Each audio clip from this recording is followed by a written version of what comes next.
pasado mañana es el futuro, dentro de 2 meses es el futuro. Lo que pasa, lo que no pasa, lo que no debería pasar. Hay que tener una imagen del futuro, hay que poner las luces largas, mirar con una mirada de más entidad al mundo que se nos presenta delante de nuestros ojos e imaginar el que vendrá más lejos. En tiempos de incertidumbre es cuando el ser humano más se interesa por el porvenir. Mi futuro confuso. Los mismos problemas que hay ahora y nuevos problemas. Cada vez va peor, socialmente, económicamente, medioambientalmente. Aunque nadie sabe lo que va a hacer la vida.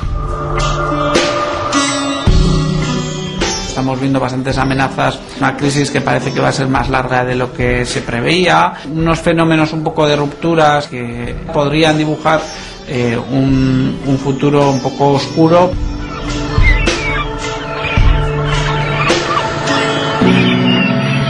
Viajamos al futuro, el lugar en el que todo está por ocurrir. La diversidad social y humana ha aumentado y aumentará más. El concepto de unidad familiar se está transformando totalmente. Lo que era ciencia ficción, cada vez menos ciencia ficción. Biológicamente estamos preparados para llegar a tener seguramente 120 o más años y llegar sanos, pero ¿cómo? Esa es la pregunta.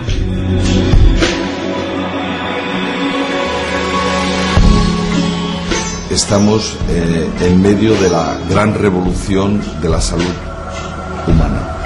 ¿Va a mantenerse esto en la próxima década o 2 décadas? Si seguimos de esta manera, necesitaríamos 2 tierras y media. El asunto en estos momentos es qué va a pasar con el mercado laboral. Si salimos de esta...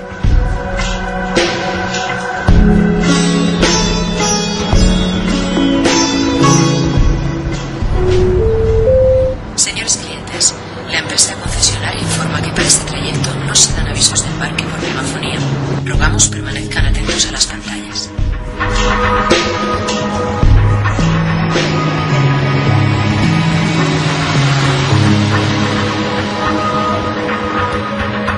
Cuentan algunas previsiones astronómicas que en 2036 el asteroide Apophis pasará muy cerca de la Tierra.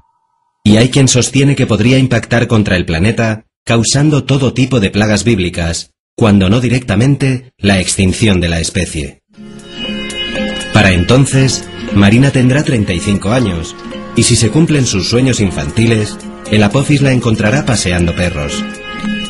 En 2036, Eire cumplirá 25 años, sabiéndose hija pionera de un nuevo tipo oficial de familia. Y Ana y Antonio estarán a punto de jubilarse. Pero antes de que llegue ese momento, la humanidad tendrá que sortear varios finales del mundo previos. Y algún que otro reto más validado. El problema del agua va a ser un problema extraordinariamente grave, un problema fundamental. La distribución de un recurso escaso, que es el agua, ¿cómo se hace? El problema que tenemos clarísimamente es la sobrepoblación mundial. No tenemos capacidad de producir tanto alimento para tanta gente. Dentro de los 30 o 40 años estamos hablando de los clarísimos aumentos de temperaturas en todo el planeta. Señores viajeros, la tripulación quiere agradecerles que nos hayan escogido y esperamos que disfruten del viaje a 2036. Podremos ir a velocidades de punta cercanas a los 400 km por hora sin problemas.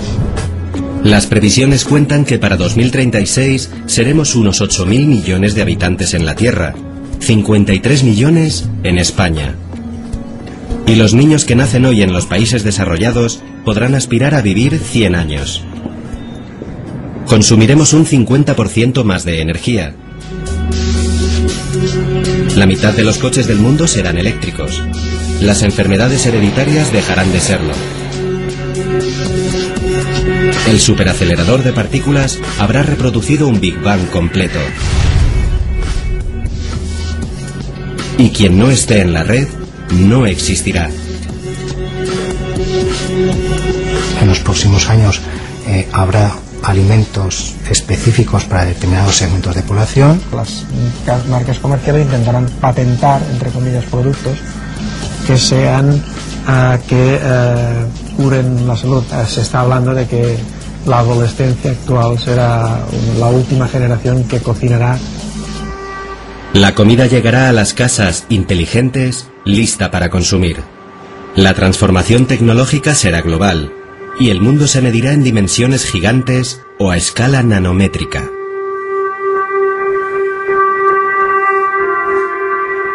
Se está hablando de supercomputadoras que van a estar dotadas de una inteligencia incluso superior a la del ser humano.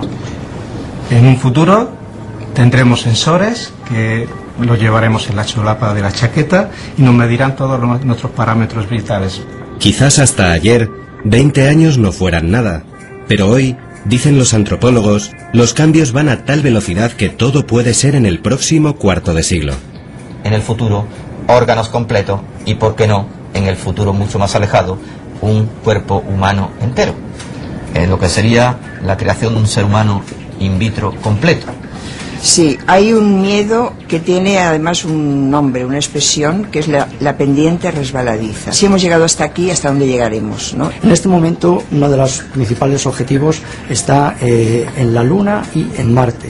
En ambos dos se ha detectado ya con seguridad la presencia de agua y por lo tanto son objetivos posibles, muy factibles, de un asentamiento humano. En 2036, a Marga y Perashim les quedarían 4 años para terminar de pagar su casa. A mí lo que me da miedo es decir, llegar a la jubilación y seguir pagando la hipoteca. Si en un momento dado tenemos jubilación...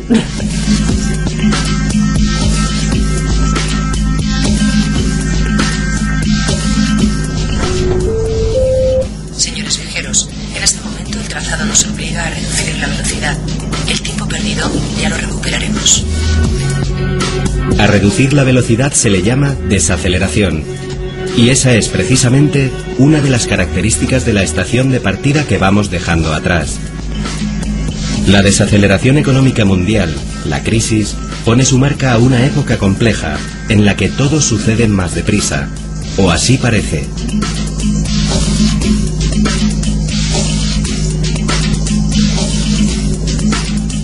Estamos en una situación de cambio constante y lo que pasa es que muchas veces las herramientas y los conceptos con los que habíamos estado investigando las cosas han dejado de servir. Julio Pérez es investigador social del CSIC. Su trabajo consiste en bucear entre datos estadísticos para conocer cómo está constituida la sociedad actual y qué puede esperarse a corto y medio plazo. Luego nos dirán a los demógrafos que nunca acertamos, y es verdad. Pero las tendencias parecen bastante claras. Hemos cambiado de mundo. En demografía ha habido una especie de clic. Hemos pasado a otra cosa que no tiene precedentes, no ha pasado nunca, y es que vivimos, todos los que nacen prácticamente tienen toda la vida por delante y van a vivir todas las etapas de la vida. Ese democratizarse del vivir toda la vida es nuevo. Una de las consecuencias es que, claro, la proporción de gente mayor aumenta. Estamos en torno al 18% de mayores en España. Pasaremos del 20 y bastantes. Y no es una cuestión local, es una cuestión prácticamente planetaria. Por paradójico que resulte, la primera parada de nuestro viaje al mañana es la vejez. Gracias a los avances en medicina, lo que más va a marcar a la sociedad europea del futuro es el envejecimiento general de su población. Como Félix y Tinita, millones de españoles superarán en 2036 los 80 años.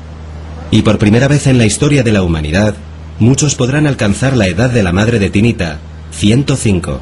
Porque además es que tiene cabeza, bien, claro. Muy bien, la cabeza está muy bien. Lo único que hace es que ve un poco mal, pero come muy bien y se entera de todo.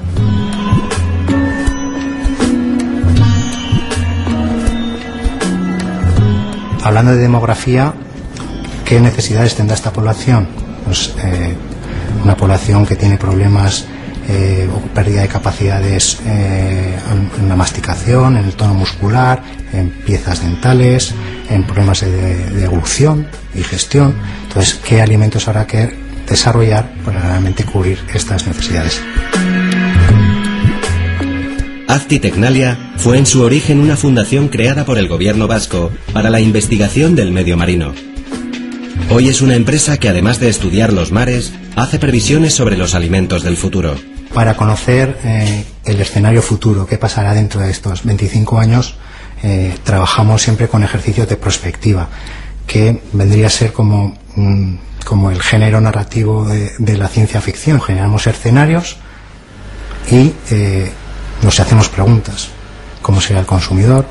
¿Qué necesidades tendrá? ¿Dónde comerá? ¿Qué productos? Principalmente los escenarios tienen que ver con la demografía, con aspectos sociales, con aspectos económicos y con aspectos tecnológicos. Y en esos escenarios de futuro, el consumidor de la tercera edad ocupa cada vez más espacio.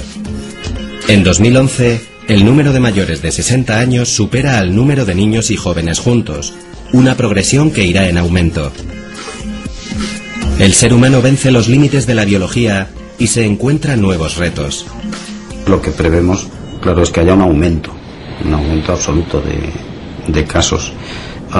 No porque aumente la enfermedad realmente en sí, pero sí porque en términos epidemiológicos, de frecuencia, la probabilidad de desarrollar la enfermedad de Alzheimer y otras demencias neurodegenerativas aumenta con la edad.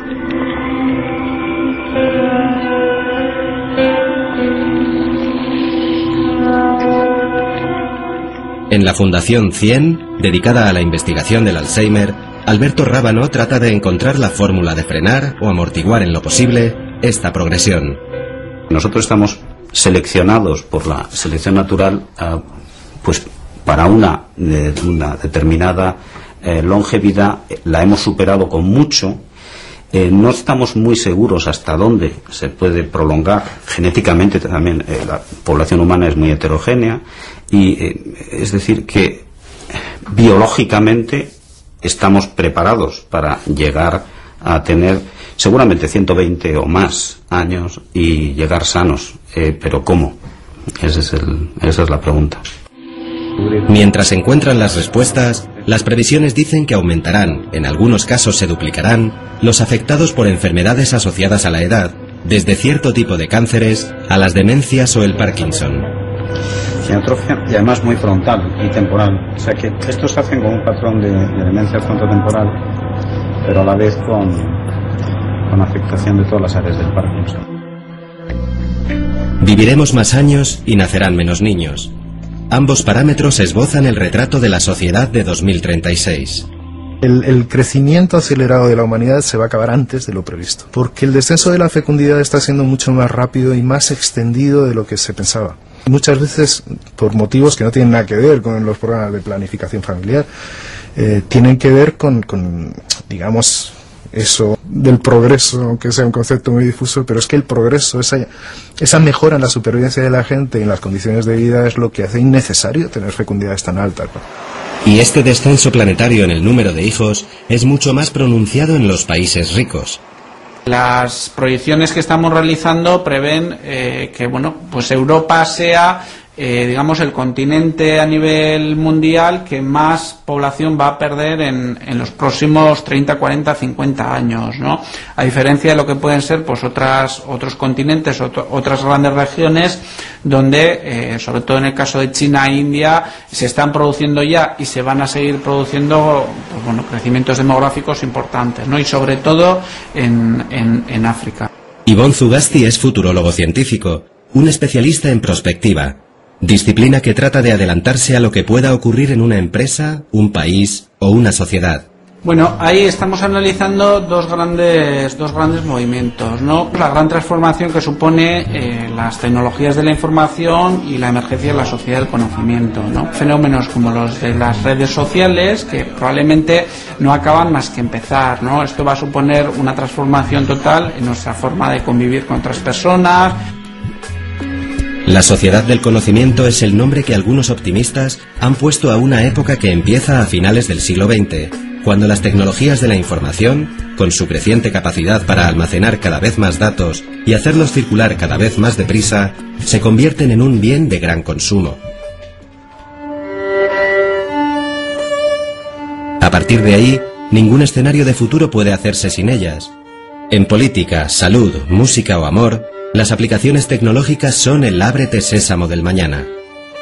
Entre sus promesas, la inteligencia artificial, el descubrimiento de nuevas fuentes de energía, la cura de todas las enfermedades y hasta la inmortalidad. Y luego un segundo ámbito importante ligado a lo que son los valores, pues lo que es el concepto de sociedad, el concepto de unidad familiar, que ya estamos viendo hoy en día que se está transformando totalmente. Pues mi madre lo ve, las cosas que pasan, eso de que los nietos, los bisnietos que tienen 20 y tantos, pues que se juntan a vivir, ay Dios mío, y que no se casan, y el otro, ay, ¿cómo llevas esa ropa? Y eso, mi madre está escandalizada, la pobre. Dice, ¿yo qué hago aquí viendo estas cosas?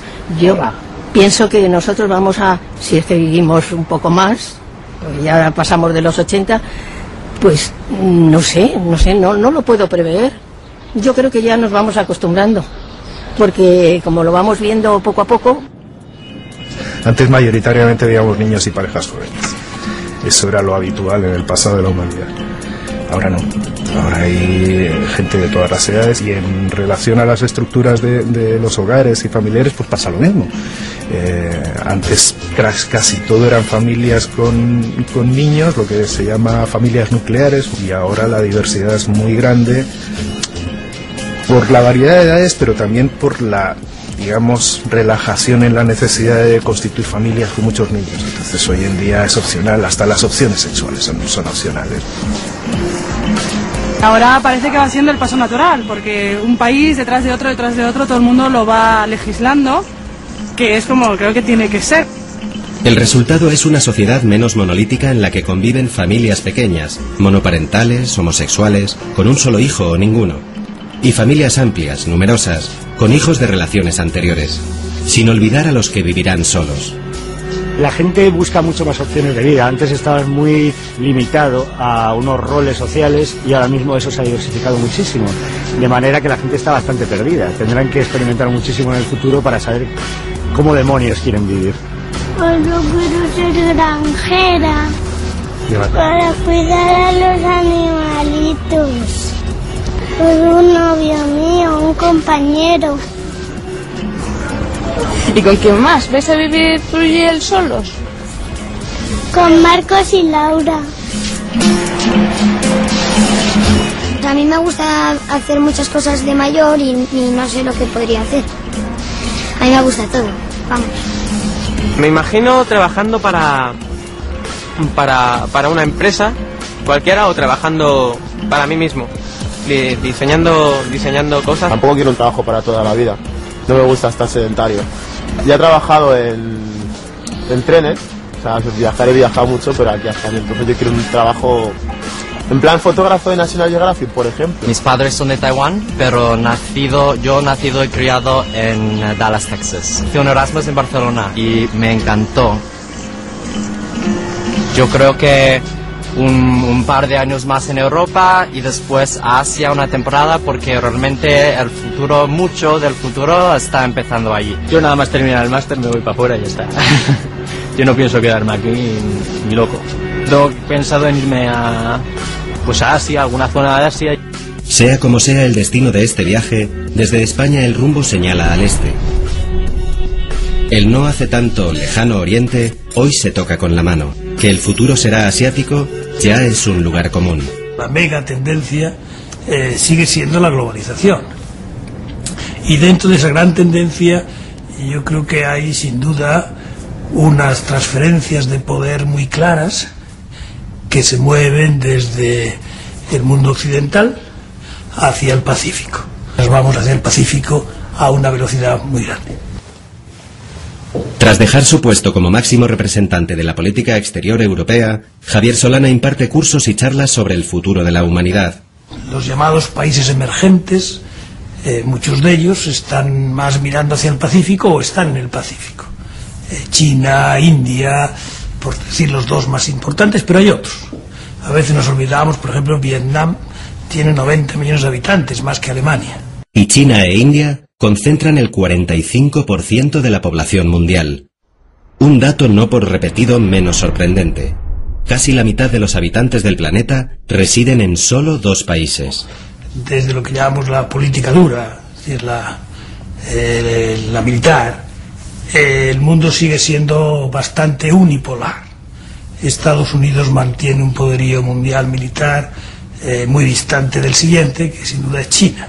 Yo no tengo la impresión ni el sentimiento de que China vaya a ser una potencia militar global. China sí quiere ser una potencia importante regional.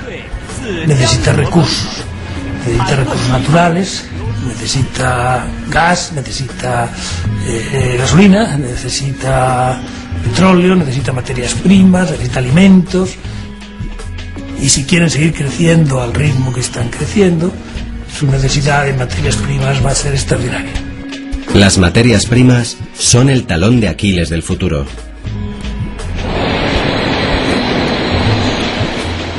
Los recursos no son inagotables, que nuestra huella en la Tierra es, sobre todo la del mundo civilizado, es el doble o el triple de lo que debería de ser. Es decir, estamos consumiendo recursos a unos niveles y a un ritmo frenético y desgraciadamente no va a poder ser así. No es que lo digan los científicos, es que lo dicen incluso los economistas. No hay más. Las reservas son lo que conocemos. Adolfo Uriarte es geólogo, doctor en oceanografía y asesor del Consejo de Medio Ambiente del Gobierno vasco. También es el director del Departamento Marino de Actitecnalia. A nivel mundial, el último informe de FAO indica que más del 50% de todos los caladeros mundiales están explotados al límite. Casi un 25% de ellos tenemos dudas sobre su posible recuperación. Los informes sobre costas y recursos marinos que se elaboran en la unidad de Adolfo Uriarte sirven de guía científica para fijar las cuotas de pesca en la Unión Europea.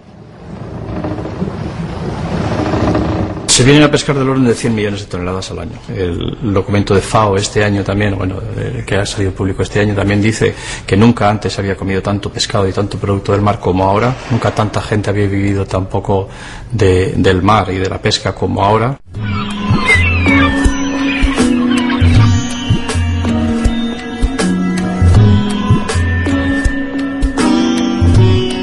La flota que yo represento como presidente de la Federación de Guipúzcoa es la flota Bajura, y la flota Bajura de Guipúzcoa seremos unos 35 barcos. Nosotros pues las especies que nos dedicamos son pues el bonito del norte, la anchoa, el atún rojo, el verdel, chicharro, sardina, y luego merluza, salmonetes, lubina, sargos. La pesca es uno de los sectores que más transformaciones va a sufrir, según los analistas del futuro. Las políticas pesqueras han cambiado, se ha vuelto a unas cuotas más científicas, con lo cual, pues, como todo el mundo sabe, pues el recurso pesquero no está como para echar cohetes. Desgraciadamente, cuando hablamos de un stock sobreexplotado, estamos hablando de un stock. El stock no distingue de qué forma le están pescando. Cierta razón tienen algunos que están pagando justos por pecadores, pero cuando el stock está sobreexplotado, lo que tenemos que hacer es intentar limitar la pesca a todos los niveles. Estamos hablando de recursos renovables, en principio, siempre y cuando les dejemos que se renueven. En este momento pues es bastante de incertidumbre porque estamos en un proceso nuevo, no terminamos por colocarnos, luego a eso hay que añadir un poco la crisis global y luego también tenemos el problema de la carestía del gasóleo, ¿no? En estos precios que están en este momento pues tenemos una gran preocupación, encima por lo que oímos en la prensa y tal no parece que tiende a disminuir, porque somos muchos pescadores, muchos barcos y no tenemos cuotas, con lo cual algo tiene que ocurrir. Uno de los principales problemas que ya auguraban en 1990 algunos científicos era precisamente este colapso de los recursos, no solamente a nivel de lo que es el recurso marino, sino incluso muchísimos otros tipos de recursos. Y sobre el 2030-2040 es cuando auguraban el colapso de gran parte de las reservas que tenemos de muchísimos minerales que son necesarios para la vida.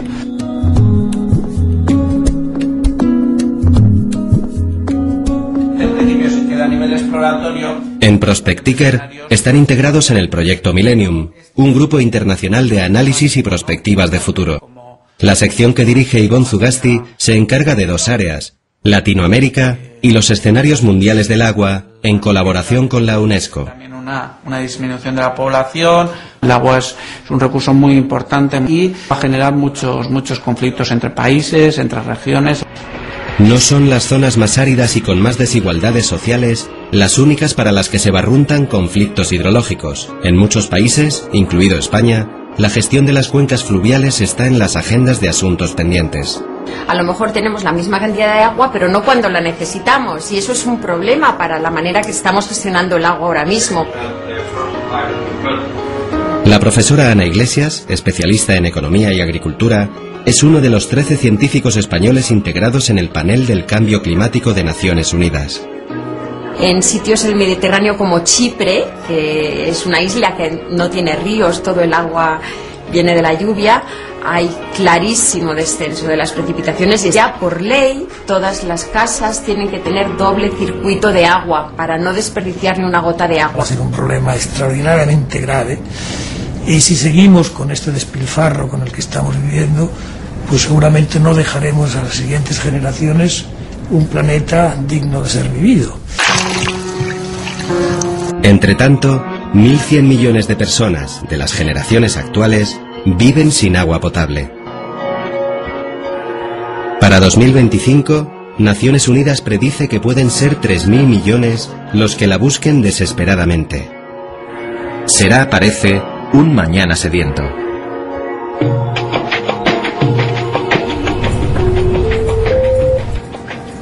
Señores clientes, ya pueden consultar nuestro catálogo online de opciones de futuro. Predecir, pronosticar, vaticinar, presagiar, anticipar, prever. A relatar el futuro no le faltan sinónimos. Va a ser un caos. Que ya pues ya seremos ya mayores, ya de camino a eso, a la jubilación. La verdad, lo primero, la contaminación. Eso me preocupa bastante. Ir viendo que desaparece verde me causa como terror. Esperamos que los niños que vienen detrás, y si fuera muy pronto alguno de los que todavía estamos por aquí adultos, pues que nuestra calidad de vida mejore notablemente. Entonces nosotros tenemos puestas todas nuestras esperanzas. Mi futuro confuso. De momento dejarme llevar por lo que existe y tratar de también marcarte tus pequeñas directrices, tus pequeñas metas, pero que bueno, que no deberían ser muy lejanas porque el mundo tiene un componente ahora mismo de inmediatez que te lo impide. Todo va mucho más deprisa. Desde que el ser humano es capaz de pensar más allá de la hora, tiene la necesidad de saber si acierta en sus imaginaciones. Y cuando la realidad se pone difícil, el mañana se convierte en depósito de miedos y esperanzas. Mal. Un caos. Estereotipos, racismo, modas, comida, gobierno. Es que yo creo que es difícil plantearse objetivos, ¿sabes? Porque no sabes lo que nos espera. No puedes decir, bueno, me voy a plantear un objetivo y voy hacia ahí. Es como el sobrevivir. A veces pienso que mejor allí, pero depende de otras cosas. Pienso que mejor aquí. Y además, si pienso que mis hijas se queden aquí, pues voy a querer estar donde ellas están. Eso sí no lo tengo nada claro. Porque, no sé. En tiempos de incertidumbres, los griegos de la antigüedad acudían al oráculo de Delfos, un templo consagrado a la adivinación en el que dos pitonisas interpretaban los designios de los dioses. La bola de cristal de los científicos a veces falla, ¿no? Y casi nunca es como lo imaginamos y casi siempre acaba siendo mejor de lo que habíamos pensado. La ciencia es el futuro, la sociedad futura es la sociedad del conocimiento, pero la sociedad futura de pasado mañana. No sabemos exactamente cómo ha sido, pero nos damos cuenta que hemos entrado en una situación de una gran complejidad y que a nivel económico, que a nivel social, que a nivel incluso de las estructuras y valores que habían servido hasta ahora no sirven y que seguramente entraremos en poco tiempo en un colapso. Esta especie como hemos hecho las cosas mal, pues tendremos una respuesta que vendrá de la selección natural. En 20-25 años seguramente tendremos un colapso importante. Parece que hay evidencias geológicas de que en épocas pasadas pasó algo similar a lo que está pasando ahora y supuso un cambio drástico en lo que era la vida como se conocía en la Tierra. Señores viajeros, llegados a este punto, la tripulación solo se atreve a decir: abróchense los cinturones. Muchas veces, cuando estamos hablando de las extinciones masivas en épocas geológicas, lo que hemos visto es que precisamente han sido cambios en muy poco tiempo, en muy poco espacio de tiempo, y las especies no se han adaptado.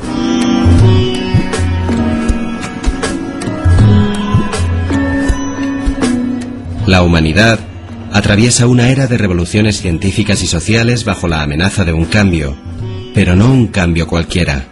No hay nada más que un planeta. Podemos tener un plan B. Lo que no tenemos es un planeta B. Por tanto, todo lo que tiene que ver con el cambio climático y con la preservación de nuestro planeta es absolutamente fundamental. Y es un desafío global. Cambio climático de todas formas ha habido siempre. Esa es una cosa que hay que explicar siempre. Siempre ha habido cambio climático. Lo importante de este cambio climático que ahora sufrimos es la velocidad de ese cambio. Dos cosas. Cambio en las medias de temperatura, por supuesto, subir. Cambio en las precipitaciones, menos lluvia y peor distribuida, con más riesgo de fenómenos extremos, de inundaciones y de sequías. I am here with my students and I think I want to show, okay? Here they are in the room. El panel internacional de expertos en cambio climático, del que forma parte Ana Iglesias, debe publicar su próximo informe en 2014. La temperatura, todo el mundo sabe que ha aumentado ya casi 1 grado en muchas zonas del planeta, en el Mediterráneo 1 grado, seguro. El grupo de investigación que dirige esta profesora de la Universidad Politécnica de Madrid es el encargado de valorar la incidencia del cambio climático en la agricultura, y al hacerlo han descubierto cómo este puede influir en la decisión de emigrar de millones de personas. Es muy difícil determinar exactamente por qué se mueve la población, las migraciones, pero sí que ya hay estudios que determinan muy bien causas climáticas, y ya se están viendo personas que no tienen otra alternativa en la producción de alimentos, porque tienen muchísima más sequía. Refugiados medioambientales se les ha llamado. Los efectos de estos cambios se notarán en los países ricos, en más de un sentido. Hay más riesgo para fallos de la producción para los agricultores, cada vez tienen más variabilidad, más riesgo. Hay grupos de agricultores, por ejemplo, que son los viticultores, que tienen que tomar decisiones a larguísimo plazo, porque una viña tiene que durar pues 30 años o 100 años.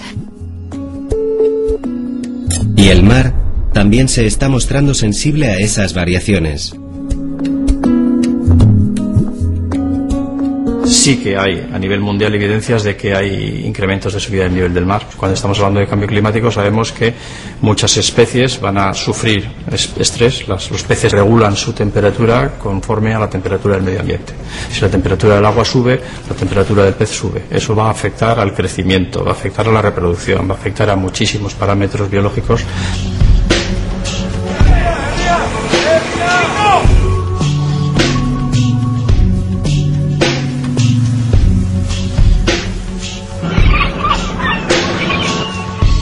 Mar da lo que da, entonces tendremos que empezar a pensar en cultivar esa proteína de pescado en tierra, es decir, y tender hacia la acuicultura, que ya es una práctica habitual. La acuicultura, el cultivo de organismos que viven en medios acuáticos, peces, moluscos o algas, es el sector productivo alimentario con mayor crecimiento en todo el mundo. El futuro va por ahí. El futuro va tampoco porque desaparezca la pesca, como mucha gente dice, no desaparecerá. Se mantendrán sus 100 millones de toneladas, quizás dándole mayor valor a ese producto, y luego pues tendremos que seguir pensando en que lo importante es la seguridad alimentaria desde el punto de vista de asegurar la alimentación a toda la población del mundo. Cada 4 segundos muere una persona de hambre en el mundo. Es un dato de 2010. También lo son las cifras recogidas por la ONU de malnutridos. Algo más de un 13% de la población mundial sufre de hambre y desnutrición. Son 920 millones de personas para las que 2036 queda muy lejos. En la época más veloz de la historia humana, no todo lleva la misma prisa.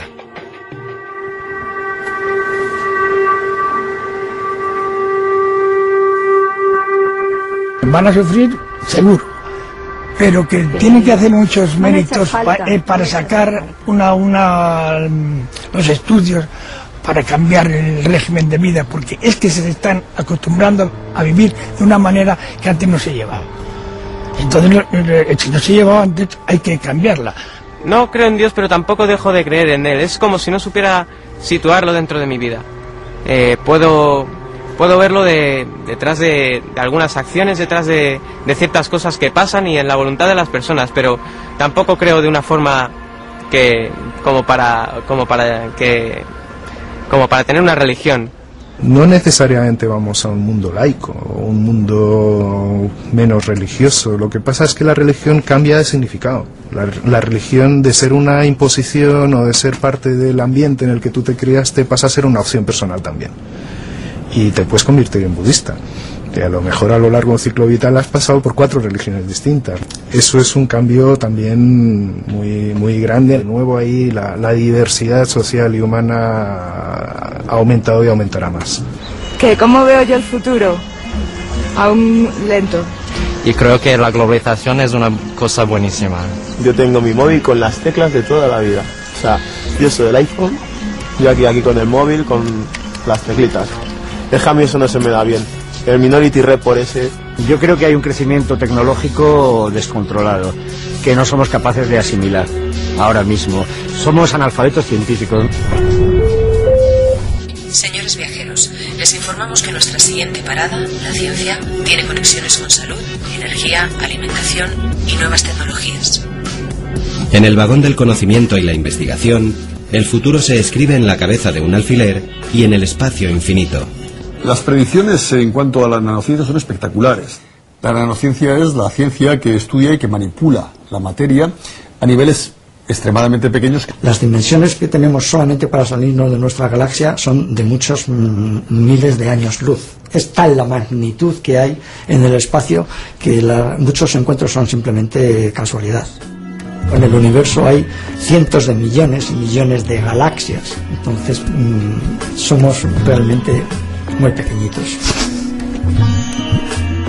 La exploración del espacio forma ya parte de nuestro destino. Uno de los principales objetivos está en la Luna y en Marte. Hay uno muy interesante ahora que es detección de planetas similares a la Tierra. Están saliendo candidatos a cientos. El problema es que están todos muy lejos.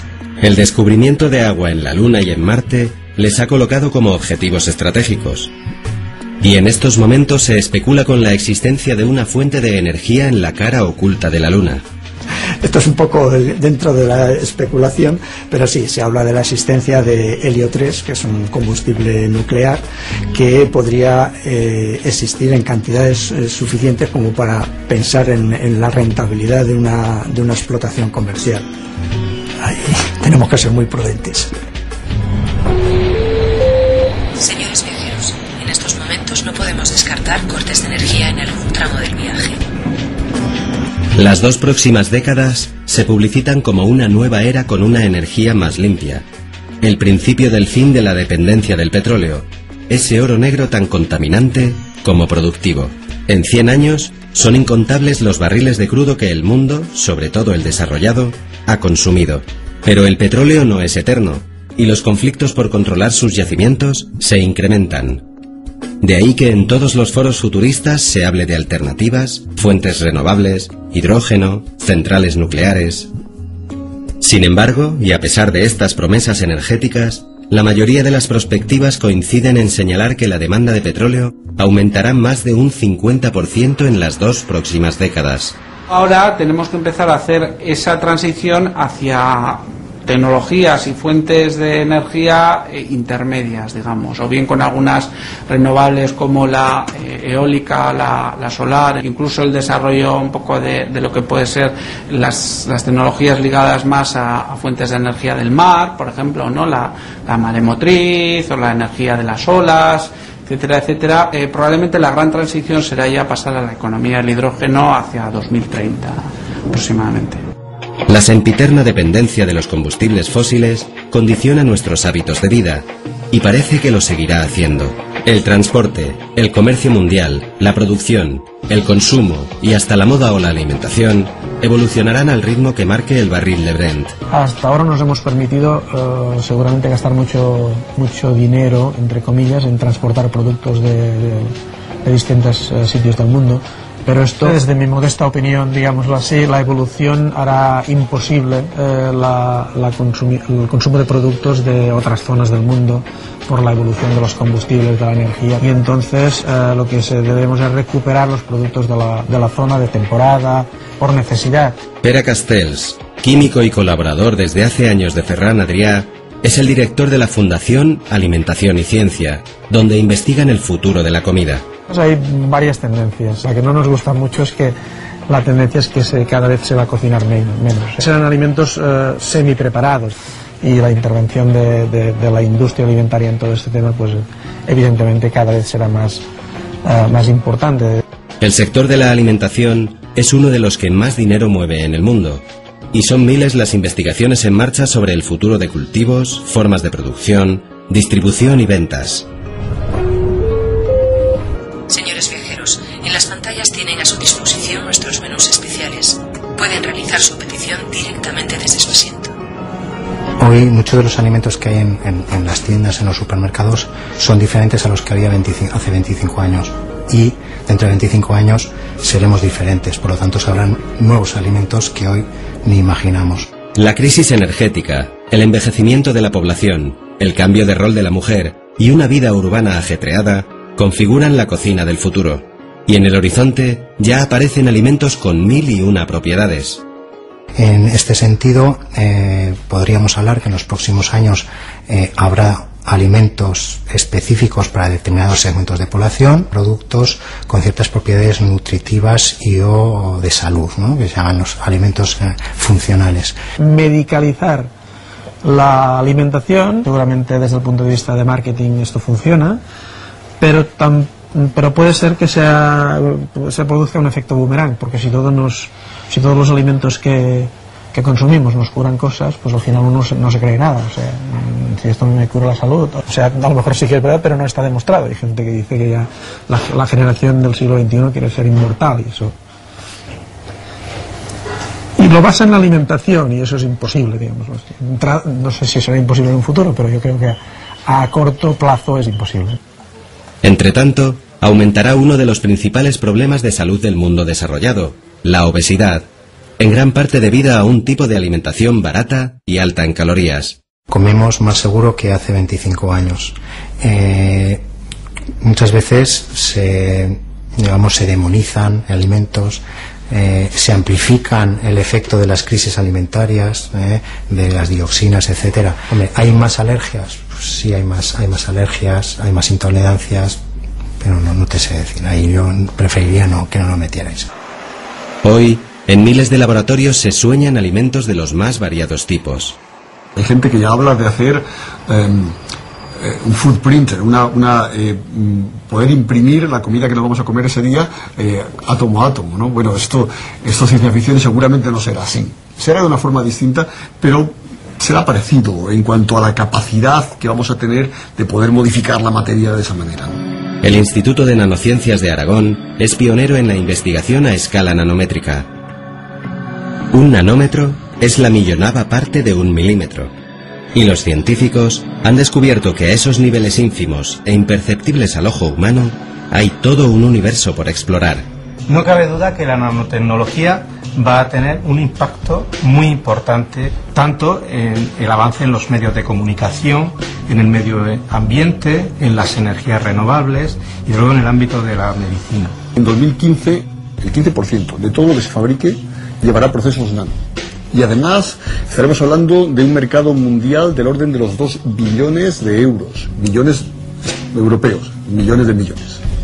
Para un futuro cercano, la nanotecnología anuncia ropas inteligentes que nos hidratarán la piel o nos proporcionarán vitaminas de las que andemos carentes. Actualmente se investigan nanopartículas contra el cáncer nanopartículas que se coman la polución, nanopartículas que detecten mínimas cantidades de explosivo, que formulen nuevos tipos de energía, más duradera y menos contaminante, o que procesen millones de gigas de información.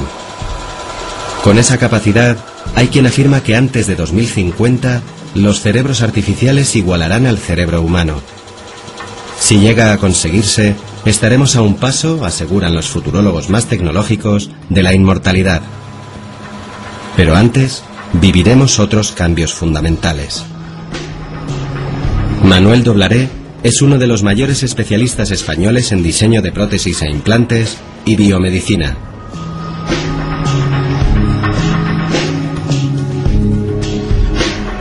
Aquí se está haciendo un ensayo para caracterizar una malla de polipropileno para hernias abdominales, de tal manera que su comportamiento sea lo más parecido al del músculo abdominal. Estaríamos hablando de la propia piel, de los tejidos que componen el ojo, lo que es el sistema cardiovascular, el corazón, que es un músculo, pero también los vasos sanguíneos.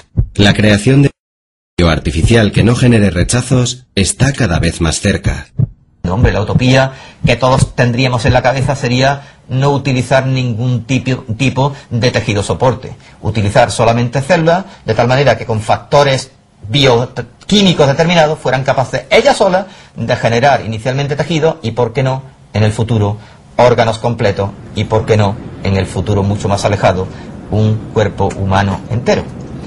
Lo que sería la creación de un ser humano in vitro completo. Descifrar la cadena de ADN ha sido uno de los mayores hallazgos científicos de la historia. La investigación genética y todo el ámbito bio que la rodea van a seguir cambiando la salud y la vida de la especie humana. Hay muchísimas patologías raras, es que son muchísimas. Casi todas son alteraciones genéticas, entonces todos tenemos muchísimo interés en que la investigación con células madre prospere. Es un tema muy complejo, pero que entiendan que esto no es hacer un clon de otra persona, o sea, no es hacer una selección genética, no es hacer un clon igualito a otra persona, sino que es salvar la vida a muchas personas y si no salvarla, en muchísimos casos mejorar su calidad de vida. Lo que ocurre con la clonación primero es que el término quizá debería dejar de usarse, ¿no? Porque el término ya viene cargado de un tabú y se sigue utilizando la palabra clonación para una técnica que es la transferencia nuclear, que está destinada a producir embriones para obtener células madre, ¿no? Desde el punto de vista ético, ¿qué hay que decir? Pues el problema ético hoy por hoy es las reticencias que hay desde ciertas doctrinas morales sobre si es legítimo o no producir embriones artificialmente y utilizarlos para unos fines que no son la reproducción. Victoria Camps preside el Comité de Bioética Español, un organismo consultivo creado por el gobierno tras los avances en biociencia. El debate no está únicamente en la investigación con células madre. La evolución en la reproducción asistida, los bancos de cordones umbilicales, el aborto, los cuidados paliativos, los derechos de los pacientes demenciados, la eutanasia, son cuestiones que conformarán buena parte del mañana común. Hay que poner límites, ¿eh? No todo lo que se puede hacer se debe hacer y tenemos que ser conscientes de que además la protección de la salud es un derecho fundamental. Las enfermedades infecciosas van a mantener un peso importante, especialmente en los sectores más pobres de nuestra sociedad, y por lo tanto, si tuviera que ponerle una palabra al gran reto de la salud global en la próxima década o 2 décadas, va a ser el problema de la equidad. Y ahí es donde yo creo que nos vamos a jugar parte de nuestro futuro. El médico Pedro Alonso y su equipo continúan con sus investigaciones contra la malaria y otras enfermedades ligadas a la pobreza. Los últimos descubrimientos en vacunas colocan a la humanidad a pocos metros de la línea de una meta esencial, siempre que haya interés por recorrer esos metros. Señores viajeros, por cuestiones ajenas a nuestra voluntad tenemos que hacer frente a una serie de imprevistos. Rogamos disculpen las molestias. La capacidad de pensar en el futuro es causa de no poca ansiedad y estrés. Intuimos problemas, buscamos soluciones, hacemos proyectos, inventamos amenazas, posponemos decisiones y de repente sucede algo que trastoca nuestros planes. Estábamos ya embarcados en este viaje al futuro cuando tembló Japón y se empezó a tambalear el statu quo en los países árabes y musulmanes. La catástrofe nuclear de Fukushima, justo 25 años después del anterior accidente radiactivo en Chernóbil, y las revoluciones en la zona del mundo con más petróleo, vinieron a desbaratar algunos pronósticos. Estamos hablando de que el 70% de las poblaciones árabes actuales tienen menos de 30 años y además son urbanos, porque ha habido un proceso muy acelerado de urbanización en todos estos países. Y ese movimiento democrático, de aspiración democrática y de libertades, va a cambiar también todos los parámetros de las relaciones entre esos países y el mundo occidental. Aquí va buena parte del destino colectivo. Nadie lo duda. En lo que no coinciden las predicciones es en si algo similar podría ocurrir en Europa. En principio en Europa contamos con una zona de estabilidad bastante importante, existe un estado del bienestar que ha actuado un poco de prevención de cara a conflictos sociales, pero bueno, pues ese estado del bienestar está en estos momentos en cuestión. Señores viajeros, les informamos que entramos en la recta final del viaje. A mí lo que me está empezando a dar miedo es que el sistema de pensiones es un sitio muy dulce, es un caramelo tremendo porque mueve mucho dinero, porque en el futuro podemos utilizarlo como el sitio donde ir picoteando cada vez que haga falta darle mensajes positivos a los mercados financieros, ¿no? No creo que esa sea la mejor estrategia. Hay quien piensa que es mucho más eficiente que sean instituciones financieras privadas las que mueven esa cantidad de dinero. En ninguna de las previsiones del Fondo Monetario Internacional o del Banco Mundial se menciona una crisis de los fondos de pensiones. Sin embargo, otros sí han avisado. Desde 2008 han quebrado varios seguros privados y ahí puede estar un crack a corto o medio plazo. Un crack como el inmobiliario, dicen analistas nada sospechosos de antisistema. Tampoco en ninguno de los informes más publicitados previos a la crisis actual se hacía mención al riesgo de un crack financiero. Agencias de calificación como Moody's dieron las mejores notas a bancos y entidades que pocos meses después se desplomaron. Sin embargo, esos informes de 2005, 2006 o 2007 sí acertaron al predecir que en Europa se retrasaría de 1 a 2 años la edad de jubilación. Yo pienso que todo lo bien que se ha vivido esta época, digamos entre los 25 años estos que te refieres, me parece a mí que van a sufrir. Me parece a mí que van a tener un descenso y van a sufrir mucho los jóvenes. Me parece, ¿eh? Ahora mismo estamos en paro, como mucha gente. Se acabó lo del trabajo para toda la vida, entonces es otro planteamiento, ni mejor ni peor tampoco, yo creo que simplemente es diferente, lo que pasa es que hay que cambiar un poco el chip. Soy bastante más pesimista, yo creo que por todo, socialmente, económicamente, medioambientalmente, todo el mundo va cada vez a peor. No sé, alguien nos está engañando aquí, alguien nos engaña. Es verdad que es crucial para los sistemas políticos europeos el papel de la clase media.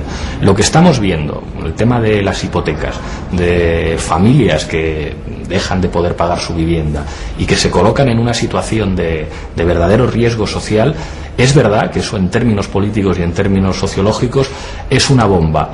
Pero me parece demasiado pretencioso querer hacer política ficción.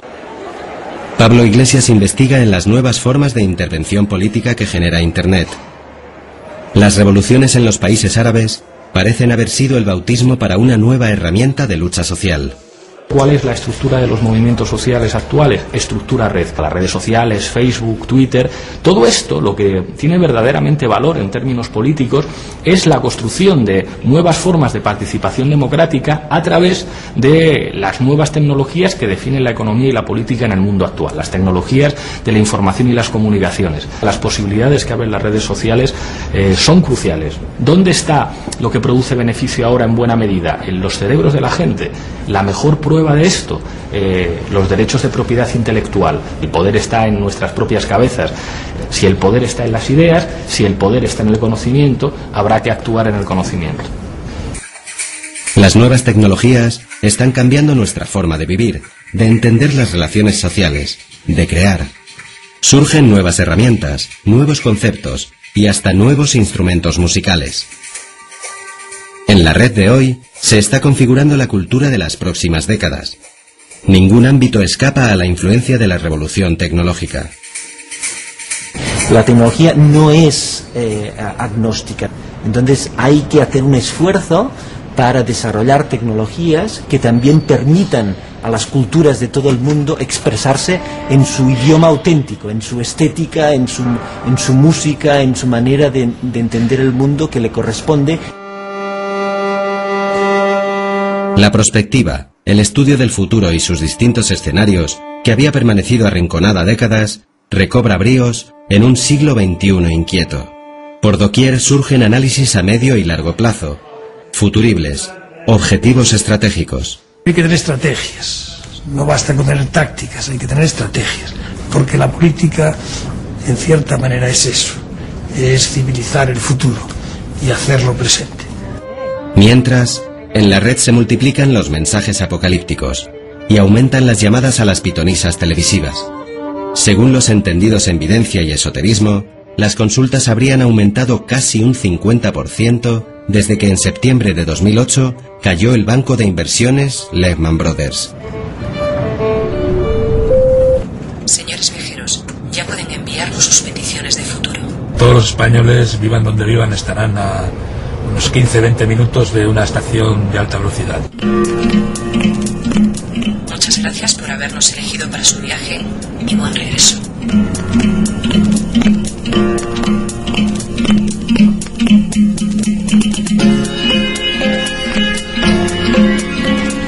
Cuando llegue, llegó. No me preocupa, ni para bien. Mejor ni para peor. Estamos más cuidados, ¿eh? Eso de los médicos lo veo que ha progresado para bien. La mejor manera de luchar contra la llamada explosión demográfica es disminuir la mortalidad. Porque solo entonces las poblaciones aceptan disminuir su natalidad. Es un elemento clave de nuevo de futuro. Un mundo sin guerras, que no haya tanta injusticia en sentido de la política internacional y yo creo que eso influye en la vida del día a día. Yo creo que hay que evitar tener miedo. Nuestro horizonte no contempla la guerra. Hay que hacer todo lo posible para que los demás tampoco la padezcan. Una de las cosas fascinantes y al mismo tiempo aterradoras de la política es que se pueden hacer pocas previsiones que se vayan a cumplir. Yo si pudiera elegir me encantaría que cambiaran los valores, que cambiaran. El mundo que se encuentre en un día cuando sea mayor. Y el mundo no se dirige hacia eso. Va a ser algo como más competitivo, más duro, más inestable. Si el progreso no existe, si realmente solo envejecemos y no hay nada más que cambie, yo creo que tendremos problemas bastante más graves todavía que el de las pensiones. Lo que vamos a tener es una catástrofe. Yo no lo creo. Que la situación de las mujeres siga mejorando, que queda mucho camino por delante. Que tenga un mundo mejor, que no haya el ambiente que hay con estos políticos que no dan nada de esperanza. Nunca había habido en la evolución en el planeta cerca de 7.000 millones de humanos, nunca había habido tanto conocimiento, nunca el planeta había sido monitorizado para saber qué pasa en la atmósfera en todos sitios, nunca ha habido una capacidad de pensar en red. Todo esto estoy diciendo que una mala gestión del conocimiento, y eso es un gran aviso para navegantes. Yo pienso estar con un pareo y unas chanclas en una playa, eso es lo que quiero. Y wifi. Los grandes cambios en la Tierra se han producido por el impacto de meteoritos de un tamaño considerable. ¿Qué es lo que nos pueda deparar el futuro? Nadie lo sabe. Pues a mí me gustaría tocar la luna alguna vez, vamos, como un sueño.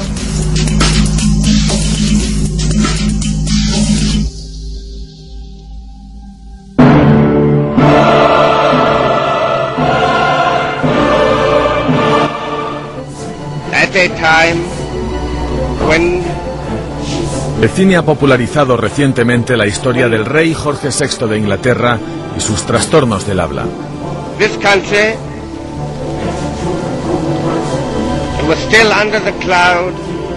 Los músculos de la mandíbula se le contraían y le costaba muchísimo trabajo pronunciar las palabras.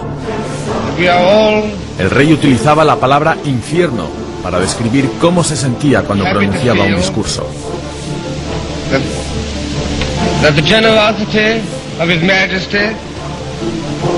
Él estaba absolutamente aterrado.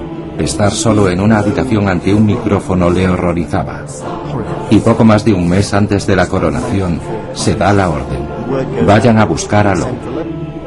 El terapeuta del habla Lionel Logue fue la última oportunidad para vencer su tartamudez.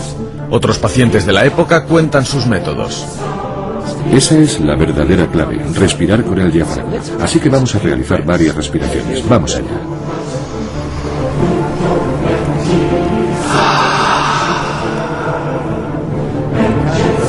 La mano justo encima del ombligo y asegúrate de levantarla constantemente para crear una columna continua de aire en la tráquea. Eran años difíciles y los británicos necesitaban, además de un monarca, un líder. ¿Podría un rey tartamudo encontrar su voz para dirigir el imperio? La palabra coraje surge en todo momento. El coraje del rey para enfrentarse a los problemas que se le presentaron. Los afrontó con la cabeza alta en cada ocasión, nunca los eludió, los abordó de frente. El auténtico discurso del rey. La próxima semana en Documentos TV.